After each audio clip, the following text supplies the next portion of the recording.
வட சென்னையில் முல்லை நகரில் 22 வீடுகள் எரிந்து தீக்கிரையானது.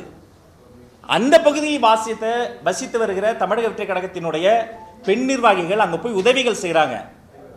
கொஞ்சம் கூட மனிதநேயமின்றி அவர்கள் மீது தாக்குதல் நடத்தி காவல்துறையை சேர்ந்த அதிகாரிகள் ஆபரேஷன் முடித்த அந்த அம்மாவின் மீது தாக்குதல் நடத்தி அவங்களையெல்லாம் கொண்டு போய் நாங்கள் ஸ்டான்லி மருத்துவமனையில் அனுமதித்து அந்த சிகிச்சை விவரங்கள்லாம் அதற்கான ஆதாரங்கள்லாம் இருக்கு. சம்பந்தப்பட்ட அதிகாரிகளை தண்டிப்பதற்கு பதிலாக ஒரு அறிக்கை விட்டுருக்கிறாங்க. என்ன பண்றாங்க?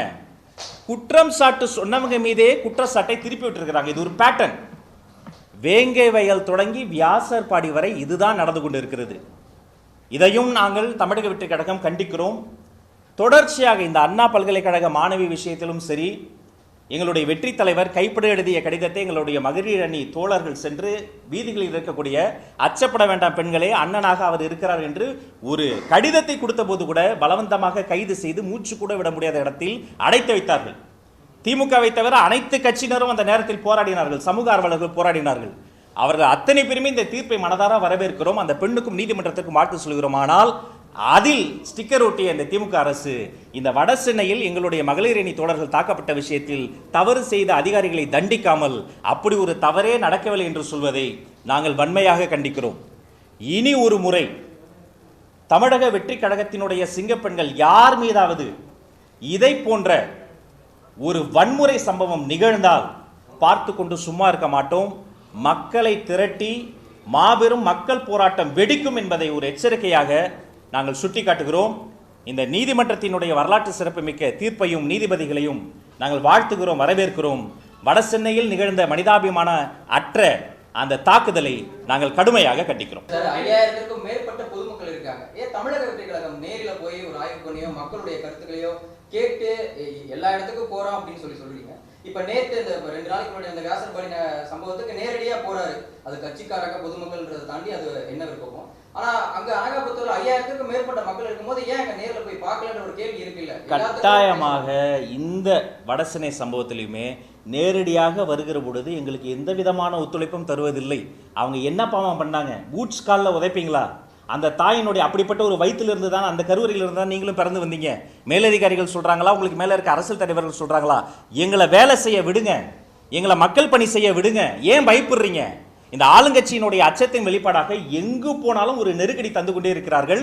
அது எந்த பகுதியாக இருந்தாலும் சரி, அனைத்து நெருக்கடியும் தாண்டி களமாட நாங்கள் தயாராக இருக்கிறோம். ஆனால் மீண்டும் பெண்கள் மீது கை வைத்தால் மக்கள் போராட்டம் வெடிக்கும் என்பதை எச்சரிக்கையாக சொல்லுங்க. 2026 திமுக பதில் சொல்லாமன்னு சொல்றீங்க. திமுக எதிர்ப்பு சக்திகள்லாம் ஒன்றிணையணும்னு நீங்க நயினா நாயகன் கூட பேசியிருக்காரு.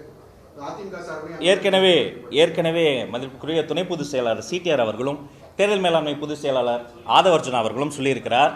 நானும் தெளிவாக சொல்கிறேன், திமுகவை வீழ்த்த மக்கள் சக்தியோடு தான் நாங்கள் கூட்டணி வைப்போம்.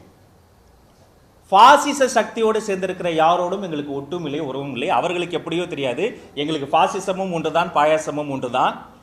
ஏற்கனவே மக்கள் தந்த கசப்பான பாடங்களை எல்லாம் மறந்து அவர்கள் பாசிசத்தோடு சேர்ந்து நிற்கிறார்கள். நாங்கள் அப்படி கிடையாது. மக்கள் சக்தியோடு சேர்ந்து திமுக என்ற இந்த நிர்வாக சீர்கேடாக நிற்கக்கூடிய இந்த சக்தியை நாங்கள் வீழ்த்தி காட்டுவோம். வேறு யாரோட ஆளுங்கட்சியில் இருக்கக்கூடிய திமுகவை வீழ்த்துவதற்கு நாங்கள் இப்ப தனியாக தான் நிற்கிறோம். எங்களுடைய ஆட்சியிலும் பங்கு, அதிகாரத்திலும் பங்கு என்ற அந்த கொள்கை முடக்கத்தை ஏற்றுக்கொண்டு திமுக பாஜகவை தவிர மீதி இருக்கக்கூடிய எல்லா காவையும் சேர்த்துக்கங்க, யார் வந்தாலும் வரவேற்க கதவுகள் திறந்திருக்கிறது. ஆனால் அந்த கேள்விக்கு பதில் சொல்ல வேண்டியவர்கள் அவர்களினுடைய வார்த்தைகளை நான் சொல்ல முடியாது. மக்கள் தாங்க, வாக்காளர் தாங்க. தேர்தல் அதிகாரி கொடுத்திருக்கக்கூடிய டேட்டா படி ஆல்மோஸ்ட் 6 கோடி பேர் இந்த வாட்டி ஓட்டு போட போறாங்க. அதுல புதிய வாக்காளர்கள் சற்றொப்ப 1.5 கோடி பேர். இந்த புதிய வாக்காளர்கள் 1.5 கோடி பேர் மட்டுமே எங்களுக்கு ஓட்டு போட்டுருவாங்க அல்லது மொத்தவங்களுக்கு ஓட்டு போட்டுருவாங்கன்னு கூட நாங்கள் சொல்லலை. ஆனால் மார்க் மை வேர்ட்ஸ், ஒவ்வொரு திமுக கட்சிக்காரனுடைய வீட்டிலும் ஒரு தாவேகா தொண்டர் இருக்கிறார், ஒரு தாவேகா அனுதாபி இருக்கிறார், ஒரு தாவேகாவினுடைய தோழர் இருக்கிறார். எனவே மக்கள் சக்தி என்பதை, மாபெரும் சக்தி என்பதை மீண்டும் சுட்டி காட்டுகிறேன்.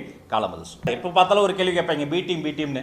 2021 எங்க அண்ணா தயாநிதி மாறன் மக்கள் நீதி மையத்தை பாஜகவின் பி டீம்னு சொன்னார் 2021. இன்னைக்கு அந்த மக்கள் நீதி மையத்திற்கு திமுக எம்பி சீட்டு ஒதுக்கி இருக்கு. அப்ப நான் சொல்லவா, பிஜேபி பி டீமுக்கு திமுக சீட்டு ஒதுக்குதுன்னா அப்ப திமுகவும் ஆர்எஸ்எஸும் உண்மையிலேயே கூட்டணி உண்மையான பி டீம் அவங்க தான் அப்ப நானும் சொல்லலாம். செய்திகளை உடனுக்குடன் தெரிந்து கொள்ள உடனே சப்ஸ்கிரைப் பண்ணுங்க.